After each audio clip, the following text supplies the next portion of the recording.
Hi, I'm Sophie. And I'm Shahara. And we are back in the market garden, ready for the planting calendar in June.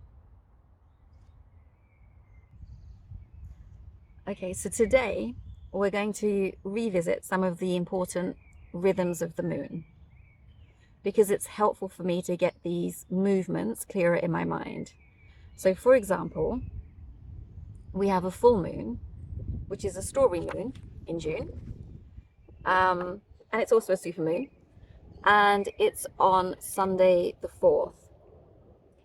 And then this is followed 2 weeks later approximately by a new moon, which is on the 18th of June.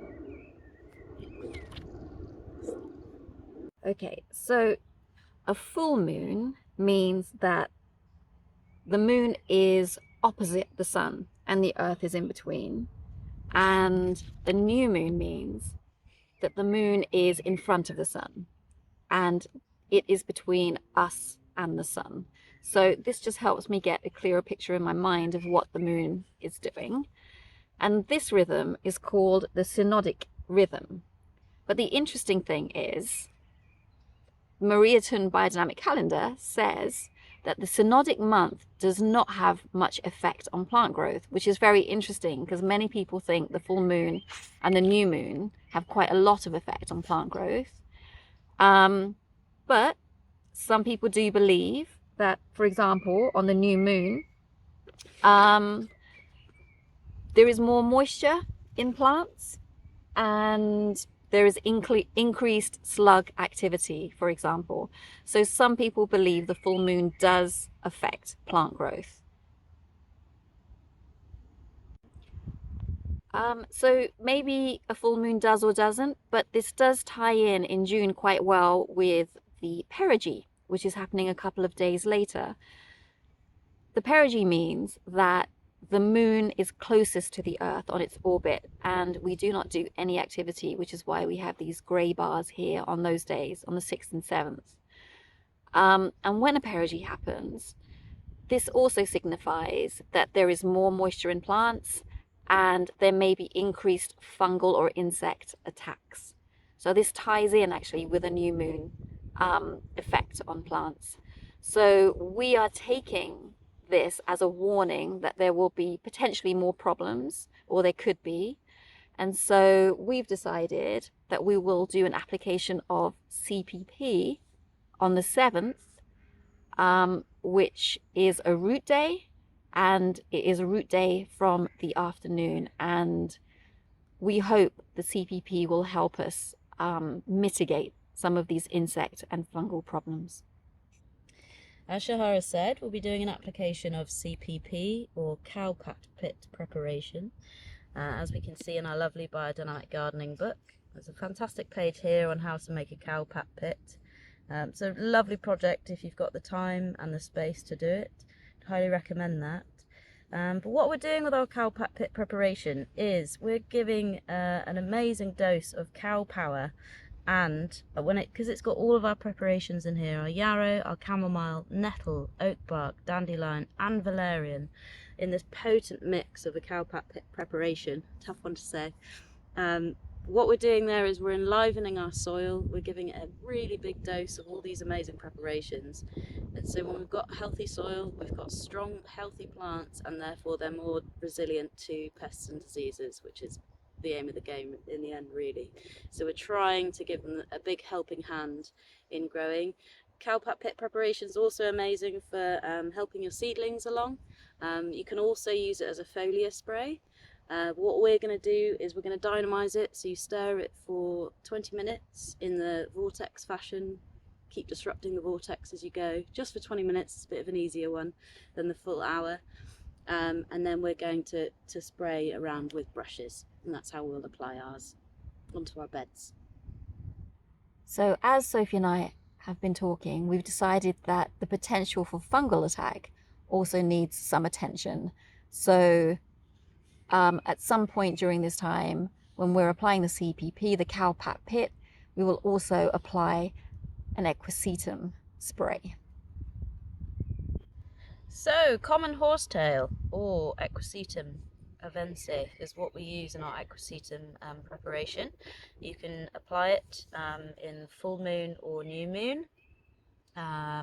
We are going to use it around the full moon as we're trying to prevent fungal diseases setting in. So it is incredibly silica rich, a very, very ancient plant, holds a lot of ancient wisdom. But what it does is it helps to make the plants a lot stronger, using to sort of strengthen them using the silica, and this can really help the plants sort of stabilize themselves against sort of noxious pests and mildew and fungus disease and all of these things that are constantly trying to attack our plants. So with the Equisetum preparation, you can make it into a tea or a liquid manure. There's slightly different processes for both, but there's no burying of the plant like we would with some of our other preparations.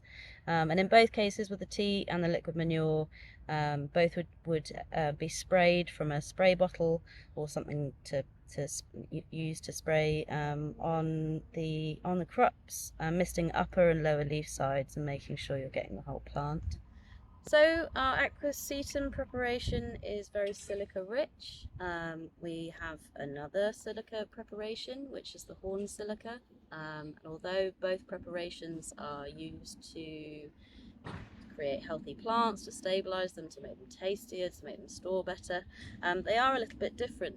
Horn silica has it has an upward movement. It's trying to encourage this connection with the celestial forces of light and heat. With our Equisetum preparation, it has much more of a downward movement. It's using brightening and drying effects, so that's and creating this downward movement to kind of push these disease organisms away and off the plant, down into the soil, or just away from the plant itself. So we've got these two very different movements, but both very silica rich preparations. It's quite interesting, the different effects. So yeah, that's what we'll be spraying on our plants. So this month we are hoping to apply 3 preparations: cowpat pit and Equisetum, as explained, to combat fungal disease around June 4th to 6th, and then horn silica as well. And we will aim to apply that on June the 15th, early in the morning. This gesture matches the horn silica gesture when the earth is breathing out and reaching up to the sky, and that is the same gesture as horn silica, which is all about reaching up to the sun and encouraging plants to stretch and connect with heat and light. And so just to round up what we've been saying, the synodic rhythm of the full moon to the new moon, although we've been talking about it quite a lot, apparently doesn't have much effect on plant growth. However, the movement of the moon through the star constellations has quite a lot of impact. And so we just found that very interesting and wanted to raise that again. So we've been talking a lot about the full moon and the new moon, and this is the moon moving in relation to the sun. And as mentioned, that apparently the synodic rhythm doesn't have a lot of influence on plant growth. However, the moon moving in relation to the stars, so moving through the star constellations, which is called the sidereal rhythm, is and does have a lot of impact on plant growth. So this rhythm is the more important one than this rhythm with the sun. And we'll close looking at June by noting that there is an apogee when the moon is furthest from the Earth on its orbit around the Earth, and this is happening on the 22nd and the 23rd. So there is no activity happening at this time, but an apogee does stimulate flowers and fruiting, which follows shortly afterwards.